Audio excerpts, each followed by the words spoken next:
Welcome to today's expression of the day. আজকের expression হচ্ছে call it a day. Call it a day, চলো এটা একদিন আমরা হিসাব করে ফেলি। মানে হচ্ছে একদিন হিসাব করে ফেলাটাকে কল ইট এ ডে বলা হয়। And what's the meaning of this call it a day? একদিন হিসাব করার ব্যাপারটা কি মিন করে অ্যাকচুয়ালি? মানে হচ্ছে আমার কাজের খাতায় এটাকে একদিন শেষ করে ফেলা, মানে হচ্ছে আজকে যেই কাজটা করার সেই কাজটা আমার শেষ ধরে ফেলা। To stop working for the day, মানে আছে আজকের কাজ শেষ এটি ধরে নেয়া। So call it a day means to stop working for the day. I am tired, let's call it a day. আমার কাছে খুব টায়ার্ড লাগছে, ক্লান্তি লাগছে, চলো এবার আজকের জন্য কাজ বন্ধ করি। এটি বোঝানোর জন্য আপনি বলতে পারেন let's call it a day. Let's call it a day মানে হচ্ছে আপনার যে কাজ আছে সেই কাজটিকে আজকের মতো শেষ ঘোষণা করা, এটাকে কল ইট এ ডে। এখন কথা হচ্ছে, যদি কখনো এমন হয় যে আপনার যে যখন কথাটি বলছেন তখন সেটি কি দিন না হয় যদি রাত হয়, তখন কি করবেন?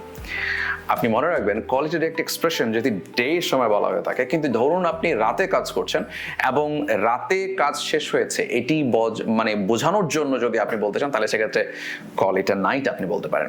ধরুন আপনি রাত জেগে কাজ করছেন, রাতে 12টার দিকে কারোর সঙ্গে দেখা হয়েছে এবং বললেন যে ঠিক আছে আজকে আর কাজ করার দরকার নেই, সো আপনি বললেন যে let's call it a night.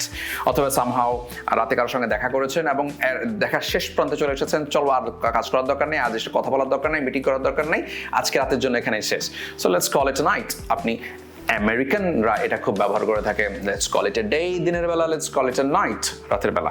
সাধারণত এটি রাতের কাজ শেষ করার জন্য আর দিনের কাজ শেষ করার জন্য এটিকে দুভাবে ব্যবহার করা হয়ে থাকে। আশা করি আপনি এখন থেকে ব্যবহার করতে পারবেন let's call it a day. আর আজকে যেহেতু এখন দিনের বেলা, আজকে দিনের কাজ শেষ হয়েছে, সো বলবো আমরা let's call it a day for today.